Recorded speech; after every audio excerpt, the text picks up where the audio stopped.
हाय good morning dear student. बेटा आज के इस लेक्चर में हम लोग बात करते हैं क्लास 11 हिंदी मीडियम बायोलॉजी के आपके चैप्टर नंबर 8 के नेक्स्ट टॉपिक दैट इज लवक या प्लास्टिड के बारे में। ठीक है, एक अल्ट्रा इंपॉर्टेंट टॉपिक है। हालांकि लवक किसमें होते हैं, केवल पादप कोशिकाओं में ही पाए जाते हैं। आई बात समझ में? जंतु कोशिकाओं में इन लवकों का अभाव रहता है, प्लास्टिड का अभाव रहता है। क्यों पाए जाते हैं?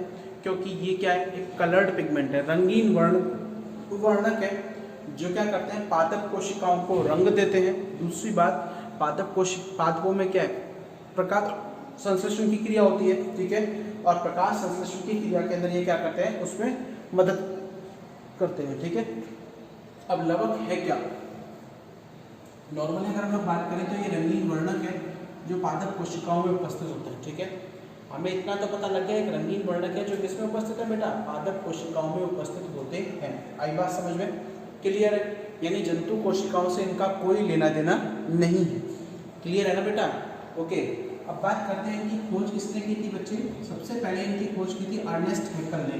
तो ये अंडरलाइन कर दीजिएगा, लिख भी लीजिएगा कि इनकी खोज करने का श्रेय किसको जाता है, अर्नेस्ट हैकेल को जाता है। क्लियर है? अब आता है कि प्रकार, मेन टॉपिक यहाँ से स्टार्ट होता है आप लोगों का। इससे पहले तो इंट्रोडक्शन था। ठीक है, प्रकार मुख्यतः जो लवक है इनको 3 प्रकारों में बांटा गया है। मुख्यतः लवकों को कितने प्रकारों में बांटा गया बेटा? 3 प्रकारों में। प्लास्टिड को 3 टाइप में बांटा गया। पहला है ल्यूकोप्लास्ट। ल्यूको मतलब जो रंगहीन, ल्यूको का मतलब होता है, अगर मैं बात करूं आप लोगों की जो WBC है, आप लोग उसको भी तो ल्यूकोसाइट बोलते हो, यानी जो सफेद रंग की रंगहीन होती है। आई बात समझ में? तो ल्यूको का मतलब एक ग्रीक भाषा का शब्द है जिसका मतलब होता है रंगहीन।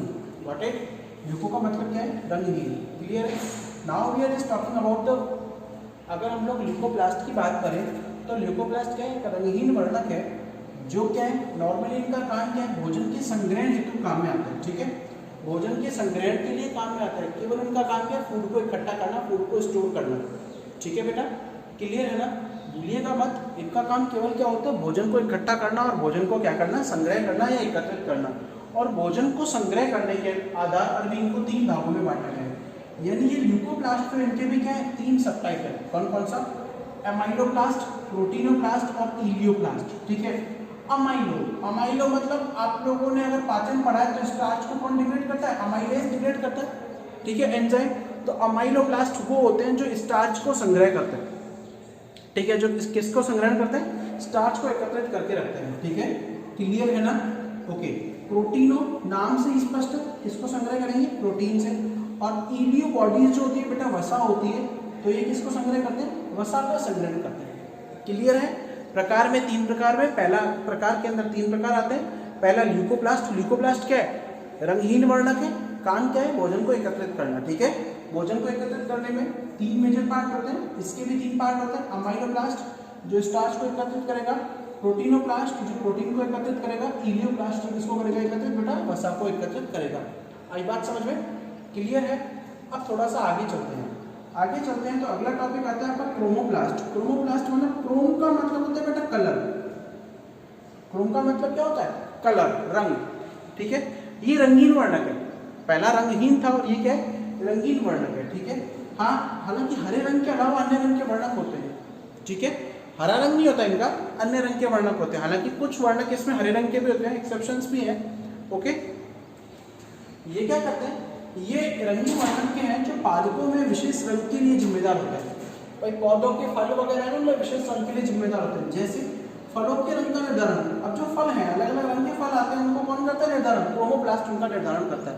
कौन करता है बच्चे, क्रोमोप्लास्ट। कौन करता है बेटा, क्रोमोप्लास्ट। ठीक है, अब क्रोमोप्लास्ट की अगर हम लोग बात करें तो उदाहरण के तौर पर जो टमाटर के फल का लाल रंग है, अब लाइकोपीन वर्णक के कारण होता है। लाइकोपीन किसका उदाहरण है, इस क्रोमोप्लास्ट का उदाहरण है।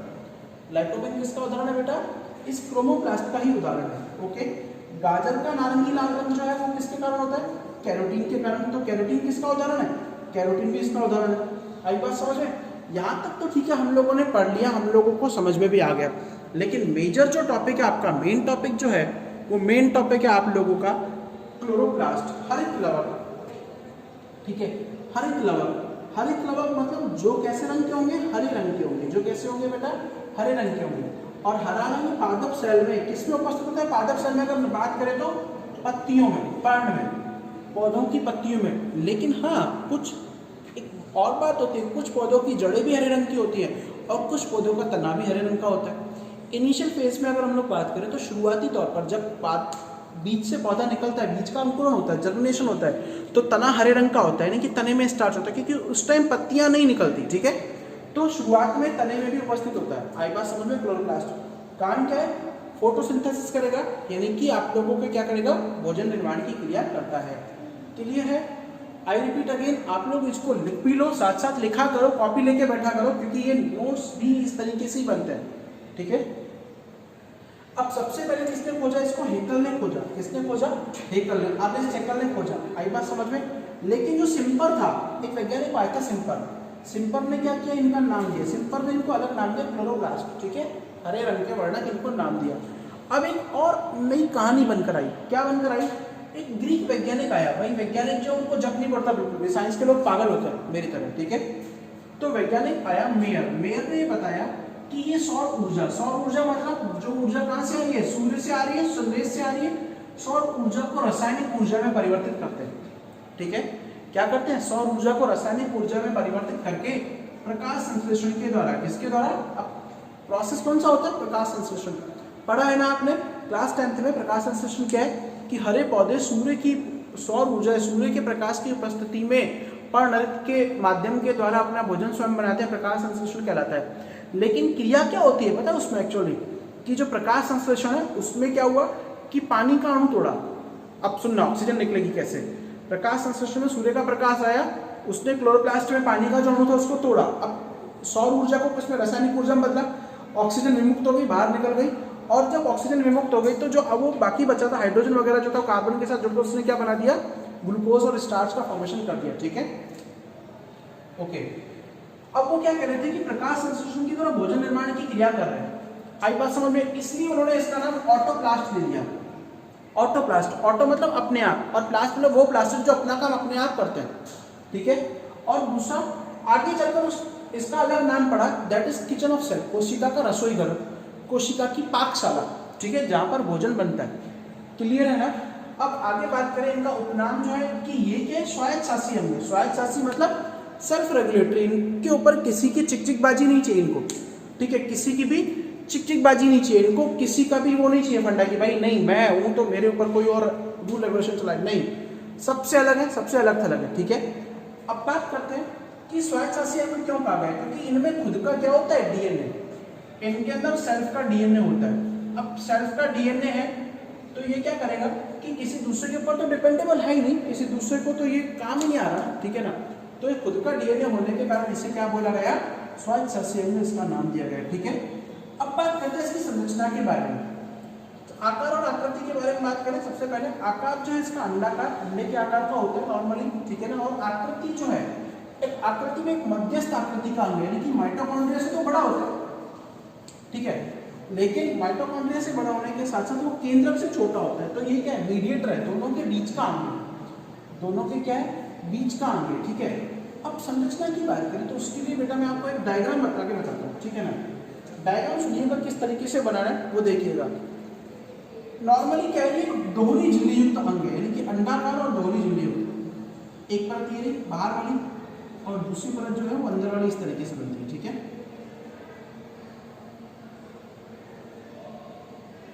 ये रही दूसरी परत, ठीक है। बाहरी परत को आप लोग बोलते हैं बाह्य झिल्ली या आउटर मेम्ब्रेन, बाह्य परत या आउटर मेम्ब्रेन, ठीक है। बाहर वाली परत क्या कहलाती है? बाह्य झिल्ली। और अंदर वाली परत क्या कहलाती है? आंतरिक परत। क्या कहलाती है? आंतरिक परत। अच्छा, बाह्य परत किससे बनी होती है? लिपिड से बनी होती है। और दूसरी बात क्या खास है कि ये पारगम्य है। अब लिपिड क्या है? पारगम्य है भाई। लिपिड क्या है? पारगम्य है, यानी कि सारे मॉलिक्यूल्स बाहर से तो अंदर आ जाएंगे। और जो आंतरिक परत है वो किससे बनी है बेटा? प्रोटीन से मिलकर बनी होती है। और ये क्या है? अर्धपारगम्य या फिर अपारगम्य बोल सकते हो। अर्धपारगम्य या चयनात्मक पारगम्य, ठीक है। मैंने आपको बताया था चयनात्मक मतलब जो कुछ चुने हुए अणुओं को ही अंदर आने देती है, बाकियों को नहीं आने देगी, ठीक है।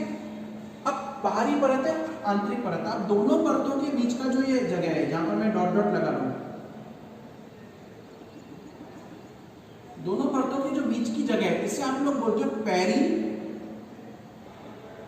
Plastidial space. पेरिप्लास्टिकल स्पेस, ये क्या काम करता है बेटा, दोनों परतों के बीच का रिक्त स्थान। आई बात समझ में?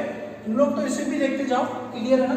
ये दोनों परतों के बीच का एक रिक्त स्थान है। मैं इसको डायग्राम, मैं इधर नहीं देख रहा हूँ, केवल डायग्राम से बना रहा हूँ, ठीक है?